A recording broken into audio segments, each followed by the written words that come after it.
Hey guys, this is the Sports Hub. I'm Connor O'Gara. We've got a loaded show today. We have sub-district talk to break down. Girls sub-districts just came out today. That's Thursday.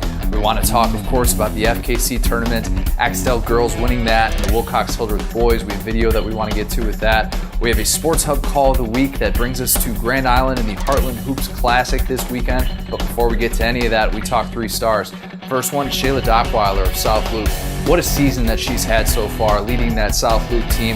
She had 28 points in a victory against Anselmo Myrna, and this is a team right now that might be getting a little bit of confidence going into the postseason. You know, we're going to talk about sub-districts later, but this is a team right now that has the #1 seed in that D1-8 sub-district. The only bad news for South Loop is that would have to face St. Mary's if it got to a district final. St. Mary's, of course, #1 right now in the class. So right now, they need Dockweiler to step up, have a lot more big games like that. Second star we're going to get to, Gareth Stroh of Gibbon. I saw this game the other night. He had 32 points in a loss against Cozad, but just was so efficient. He was 13 of 17 on 2-point field goals. Lefty really got it going from everywhere on the floor. Didn't necessarily need the 3-ball or to fall necessarily. He only made 1 in the game. It didn't necessarily need to do it at the free throw line either. He was just so good in the half court and just was in a rare zone, a career game for him. Kind of reminded me of a little bit of Chris Mullen. You kind of see that? Maybe a little bit of the lefty stroke.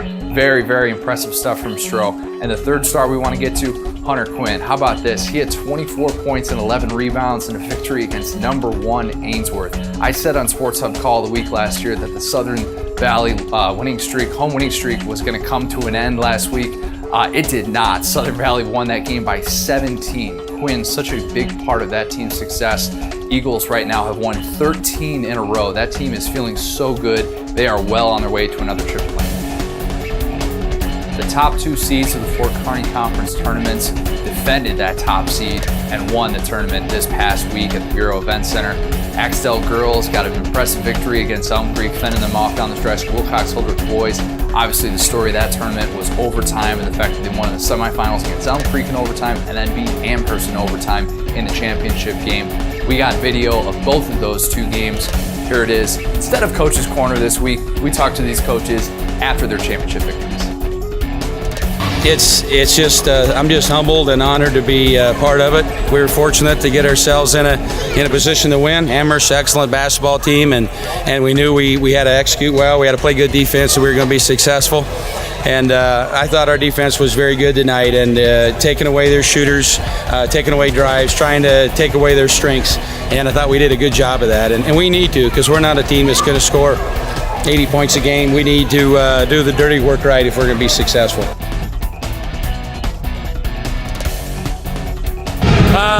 Our kids have battled and battled and battled. We've had a long year with some things, and whether it be sickness or some things some kids shouldn't have to go through. Kids have battled, and credit to our kids. It's not easy to win here in this tournament, and they found a way to win.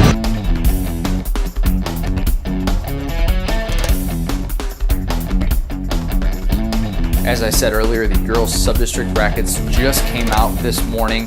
One of the teams that we want to watch for is the Arapahoe girls. I've talked about the Arapahoe girls a lot this year, going for their 3rd straight trip to Lincoln. But right now, they have a very tough road ahead. They would have to get past Brady in a sub-district final to get to a district final, and then they would also have to get past Dundee County Stratton, which, oh, by the way, is unbeaten right now. And that is not an easy thing to do. Obviously, Arapahoe has so much talent. We've talked about it before. The fact that they have a Kaylee Watson, one of the best scorers in D1, and obviously Danielle Eichenberger emerging really well for that team.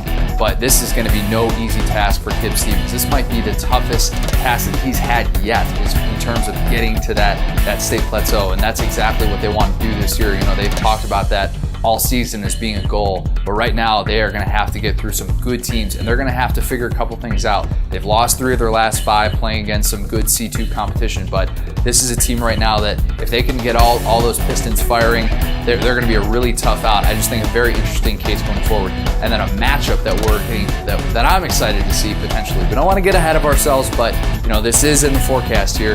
Kearney Catholic Minden Part 2. This time it would be at Lexington. Of course, last year an instant classic at Kearney High. And these are 2 teams, obviously, that have battled so much. They talk about each other throughout the season, and they talk about what it means to get to that showdown. These two would potentially face off in a sub-district final. We're definitely going to talk a lot more about that if and when it happens next week, but for now, we just want to say that we're really excited about it. In our Sports Hub Call of the Week, we're going to look at the opening showdown of the Heartland Hoops Classic with Amherst and Ravenna, two teams that have contrasting styles. I talk about Amherst a lot, the fact that they like to get up and down the court. They really like to take a lot of shots, push the tempo, just get the offense going. Ravenna works a little bit differently. Paul Baronic loves to work in the half-court game. Really like to be able to kind of get that high percentage look on the inside, something that Ravenna has done a better job of as of late, and that's something that they're going to really need to do against Amherst. I think that Ravenna is going to want to slow Amherst down a lot, and I think that with a matchup like Standage, that creates such problems for Amherst, a team that doesn't necessarily have a lot of height, and that hasn't hindered them obviously thus far, but a team that is going to have to body up Brady Standage. You got to be able to keep him out of the lane if you want a chance in this one.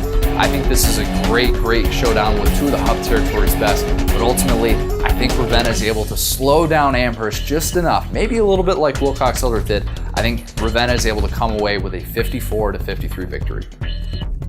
It's crazy to think that we're already talking sub-districts. It's crazy to think that state basketball is just around the corner, 4 weeks away from right now. That is a really weird thought, but we're going to be getting to it before you know it. We're going to have all that girls sub-district coverage coming up. Definitely want to check our website, kearneyhub.com/sports. Coaches, make sure that in addition to the daily stats that you're sending us, send us your season stats as well. We're going to need to start getting those together. We're going to be putting together our all-region section.